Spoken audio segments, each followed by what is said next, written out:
салому дуруди бепоён ба ҳамаи шумо мухлисони азизи телевизиони варзиш. Ин барномаи дар шабакаҳои иҷтимоист. Ман Фирдавси Хурсандам.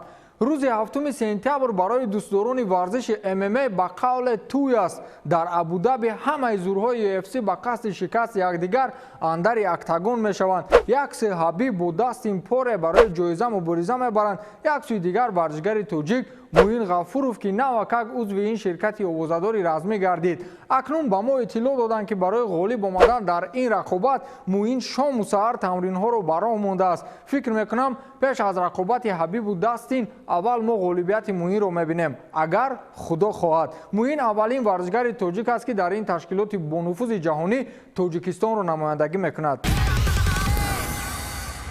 Андрей Аршавин якумин футболбози рус нест ки зидди натураликунонии футболбозони хориҷ бошад.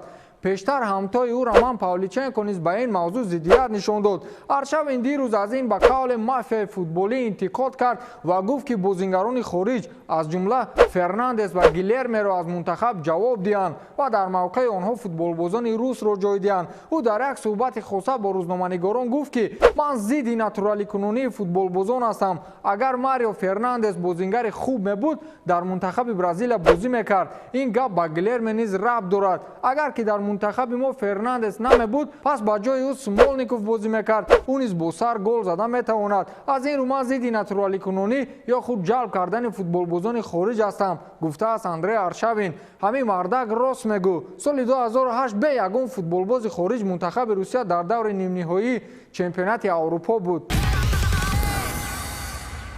сомонаи расмии телевизиони варзиш дар такя ва пойгоҳии хабарии аврупоӣ маводеро нашр кард ки тааллуқ дорад ба сиёсати трансферии дастаи каталонии Барселона. Ин ҷо навиштаанд ки тибқи хабаргузории баъзе аз сарчашмаҳо президенти Барселона Хосе Бартомеу як талоши дигар барои харидории сарвони 19-солаи дастаи Аякс деликт кардааст. Агенти футболбози ҳолландӣ Мино Раёла хабар додааст ки агар бошгоҳи каталонӣ талаботҳои деликтро қонеъ карда тавонад, ҳимоятгари 19-сола метавонад ба Барселона гузарад. Пас аз нашри хабари мазкур дар расонаи иттилоотии испанӣ доир ба гузариши деликт ба Ювентус хабарҳои дигар нашр шуд. Мақсад чи аст? Мақсад ин аст ки деликт ба Ювентус меравад ё ба Барселона. ин ҷо хабарҳои нашр гарданд ки феълан баротон мехонам. Як сарчашмаи боэътимод нашр кардааст ки гӯё директори варзишии дастаи Аякси Амстердам гуфта бошад ки ҳама корҳо дар мавриди гузариши деликт ба Ювентус пухта аст. Фақат кафолати маблағгузориро интизорем ки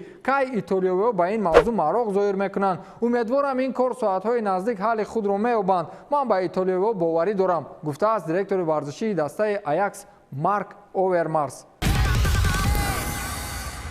Як нафар мехостааст ки номи худро бо номи Тоттенхем иваз намояд, лекин ба ӯ иҷозат надоданд ки ин корро ба анҷом расонад. Расонаи иттилоотии Евроспорт хабар дод ки шаҳрванди 39-солаи Шветсия Дэвид Линд бо сабаби мухлиси ашадии дастаи Тоттенхем буданаш номи худро ба номи ин даста иваз намояд, аммо сохторҳои қудратӣ ба ин иҷозат надоданд. ӯ дар саҳифаи твиттераш навиштааст ки ин маро хеле ғамгин намуд. Дар Шветсия ҳар чи дилат мехоҳад номи худро ҳамон мегузорӣ. Масалан, як дӯсти ман картошка ном дорад. Чаро намехоҳанд ки номи ман Тоттенхем бошад? Намедонам, гуфтааст Дэвид Линд. Аҷиб, дидед ки мухлисон ба хотири дастаи дӯстдоштаашон чӣ корҳоеро намекунанд. Дар Тоҷикистон низ ман фаҳмида будам ки кадом як нафар номи фарзанди худро Месси мондааст. Хайр, ин дунёи фанатҳо ҳамин аст.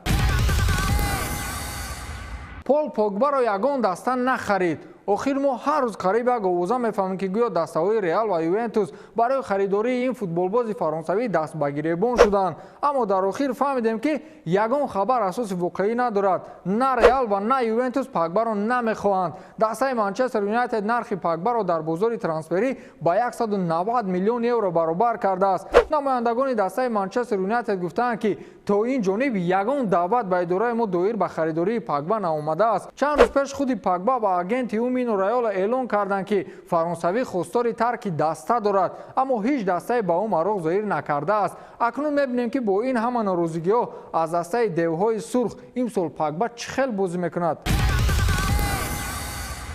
Неймар ҳама интизори ин трансфери ба қавли бомба ҳастанд, аммо мисле ки Неймарро тақдири шур думбулагир аст. Дастаи ПСЖ махсусан худи Носир Алхалифӣ ба Неймар гуфтааст ки мутаассифона мо ҳеҷ кӯмаке барои рафтани ту ба Барс кардан наметавонем. Аз як ҷиҳат онҳо ҳаққанд, чун ӯро бо нархи 222 миллион евро оварданд. Имрӯз бозингари 222 миллионаро нозу нузаш дар осмон аст. Ин хабарро мо аз пойгоҳии иттилоотӣ гирифтем ки дастаи ПСЖ расман гузариши Неймарро шаҳр доданд ва гуфтанд ки сабаби асосии амалӣ нашудани трансфери Неймар пул аст. маблағе ки дастаи ПСЖ барои ин гузариш пешниҳод кардааст, Барселона майли пардохт кардан надорад. Инҳо гуфтанд ки мо Каутиньоро медиҳем, шумо Неймарро диҳед, аммо Носир Алхалифиро ин чиз қонеъ кардан наметавонад. Гуфти он гапҳо Неймарбой паноҳат бар Худо. Ту дар ҳамон ПСЖ ба чизе ки ноил шавӣ мешавӣ, вагарна дигар роҳ нест. Намакро хӯрда дар намакдон туф кардан чунин оқибат меорад. Ба ҳамин тамом, то барномаи дигар хайр.